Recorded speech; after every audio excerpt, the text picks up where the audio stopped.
पाकिस्तान को महंगाई की एक ऐसी लहर का सामना है जिसमें आइंदा आने वाले दिनों में कमी आने की बजाय इजाफा होने के ज़्यादा कवी इम्कानात मौजूद हैं और उसका सबसे बड़ा और बुनियादी फैक्टर जो है इस वक्त वो रुपए की बेकदरी है। डॉलर के मुकाबले में आज भी 40 पैसे इंटरबैंक के क्लोजिंग रेट में कमी आई है। ये क्लोजिंग रेट में इसलिए कहता हूँ कि ड्यूरिंग द सेशन वो रेट ज़्यादा गिरता है, लेकिन क्लोजिंग से पहले ये एक तरीकाकार अपनाया जाता है कि एक या दो ट्रांजैक्शंस क्लोजिंग से पहले या सेंट्रल बैंक इंटरवीन कर लेता है तो उसको कम रेट पे बुक कर लेते हैं ताकि क्लोजिंग रेट हम बताएं कि अभी 1-1.5 रुपया नहीं आज गिरा, थोड़ा गिरा। तो आज का क्लोजिंग रेट है 173.47।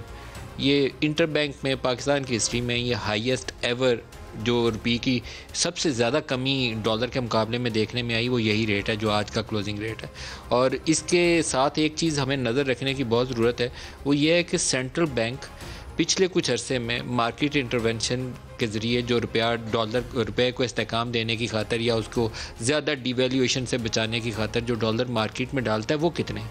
पहले 8 माह जो थे पाकिस्तान तहरीक इंसाफ की हुकूमत, जिसमें ये अभी फ़ैसला नहीं थे कर पाते IMF के पास जाएं या ना जाएं, ये जो बेयकीनी थी उसने बहुत हमें मारा था पहले 8 माह में। इसमें 4.6 बिलियन डॉलर्स जो थे इंटरबैंक के अंदर पहले ही आते साथ ही पाकिस्तान तहरीक इंसाफ की हुकूमत ने, असद उमर साहब फाइनेंस मिनिस्टर थे, इन्होंने मार्केट में डाले वो 4.6 बिलियन डॉलर। और ये वो पैसा था जो वज़ीर आज़म और आर्मी चीफ दो दौरे करके सऊदी अरब से, कतर से, UAE से, बड़ी मुश्किल से, चाइना से उधार मांग कर लाए थे कि हमारे पास रिजर्व में गुंजाइश नहीं है। तो 10 अरब डॉलर इकट्ठा किया था, 4.6 बिलियन डॉलर उसमें से बेच दिया। फिर इनका तरीक़ाकार जो है वो मुसलसल एक ऐसा सवालिया निशान है उसके ऊपर कि रुपये को एक दफ़ा 143 पे ले गए, फिर 136 पे ले आए, फिर 170, 168, 169 पे चला गया, उसको दोबारा खींचा 152 पे ले आए। अब 152 से उसने दोबारा जंप किया है और 173 क्रॉस कर गया। ये एक्सचेंज रेट मैनेजमेंट का बहरहाल दुनिया में कहीं पे भी जो मुरवजा तरीके हैं उससे ये मुताबिकत नहीं रखता। ये एक फ्लॉड अप्रोच थी जिसका पाकिस्तान को नुकसान ही हुआ कि हमारे ऊपर कर्ज़ों का बोझ बेतहाशा बढ़ गया और हमारे यहाँ इन्फ्लेशन, महंगाई बहुत बढ़ गई, क्योंकि हम हर दुनिया की चीज़ तो बाहर से मंगवा रहे हैं। पहले गंदम, आटा, चावल वो वगैरह यहाँ पाकिस्तान में चीज़ें होती थी, वो मंगवाने नहीं थी पड़ती। अब गंदम भी मंगवा रहे हैं, चीनी भी मंगवा रहे हैं, दालें पहले ही मंगवाते थे, गाड़ियाँ भी इंपोर्ट होती हैं, रॉ मटेरियल्स भी इंपोर्ट होते हैं, पेट्रोलियम मसनूआत भी सारी बाहर से आती हैं। तो इस वक्त सूरत हाल ये है कि जितना इन्फ्लेशन है वो उससे काफ़ी ज़्यादा अगले 3-4 माह, 6 माह पाकिस्तान को उसका सामना करना पड़ेगा। और रुपया रुकेगा कहाँ जाकर, इसके ऊपर अभी किसी को मालूम नहीं है। IMF के साथ जो टॉक्स हो रही हैं वाशिंगटन में, जो पहले कहा जाता था कि इनकंक्लूसिव हैं, उसमें अब थोड़ा सा इम्कान पैदा हुआ है कि हम आगे बढ़ जाएं। लेकिन IMF प्रायर एक्शंस के ऊपर इस वक्त जितनी बात हमें सुनने में आई है कि प्रायर एक्शंस के ऊपर जोर दे रहा है। प्रायर एक्शंस में क्या चीज़ें हैं इस वक्त? आपने यूटिलिटी रेट्स बढ़ा दी हैं, कुछ पेट्रोलियम मसनूआत की कीमतें 10-10, 12-12 रुपये आपने बढ़ा दी, बिजली की कीमत बढ़ा दी, रुपये को आपने नीचे दोबारा गिराना शुरू कर दिया। These are the prior actions. वो यही फरमाइश करते हैं, एक स्टैंडर्ड रेसिपी है, जिसको युगंडा जाएगा तो उसको भी वही मिलेगी, पाकिस्तान जाएगा तो उसको भी यही मिलेगी।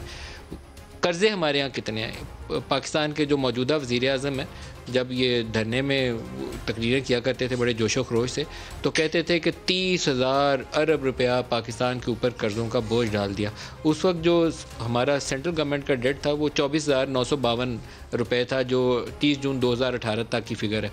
ये अगर लाइबिलिटीज़ मिला लें जो गवर्नमेंट ने उसको सॉवरेन गारंटीज़ दी होती हैं, फिर 30,000 बनता था। इस वक्त वो तकरीबन हाफ सेंचुरी कंप्लीट करने के करीब है, 50,000 अरब की। We are very close to that. एक आध दिन में State Bank of Pakistan numbers update करेगा तो मैं रिपोर्ट करूंगा 50,000 अरब से हम ज़्यादा दूर नहीं रह गए, बहुत करीब आ गए हैं। और ये लम्हा फिक्रिया है क्योंकि हमारे यहाँ इस डेट को सर्विस करने की कैपेसिटी नहीं है। जो नंबर अपडेटेड आज मौजूद है वो सेंट्रल गवर्नमेंट के डेट का नंबर है, जिसको अपडेट किया गया 31 जुलाई तक के लेवल के लिए, और इसमें लाइबिलिटीज़ शामिल नहीं है। और ये नंबर है 39,869। ये 24,952 से 39,869, इसको 15,000 अरब रुपए के करीब जो है इजाफा कर चुकी है तहरीक इंसाफ की हुकूमत 3 सालों में। और जिसमें मज़ीद इजाफा इसलिए अब होगा कि जब डिवेल्यूएशन ज़्यादा होगी और हमारे ऊपर और ज़्यादा बोझ आएगा। ऊपर से 3 माह के अंदर 12.25 अरब डॉलर हम ट्रेड डेफिसिट बुक कर चुके हैं। करंट अकाउंट डेफिसिट एक हिस्सा हम आपको नंबर बताते हैं 3.4 बिलियन डॉलर, उसके कई फैक्टर्स बनते हैं जिसकी वजह से ऊपर जाता है। इस वक्त सबसे बड़ी वजह यह है कि आपने 18 बिलियन डॉलर की 3 माह में दरामदात की हैं, उसके मुकाबले में सिर्फ 6 अरब डॉलर की बरामदात की हैं। तो ये जो पौने 12 अरब डॉलर है, ये इस वक्त तलवार लटक रही है सर के ऊपर के बाकी के 9 माह के अंदर पाकिस्तान में क्या होगा।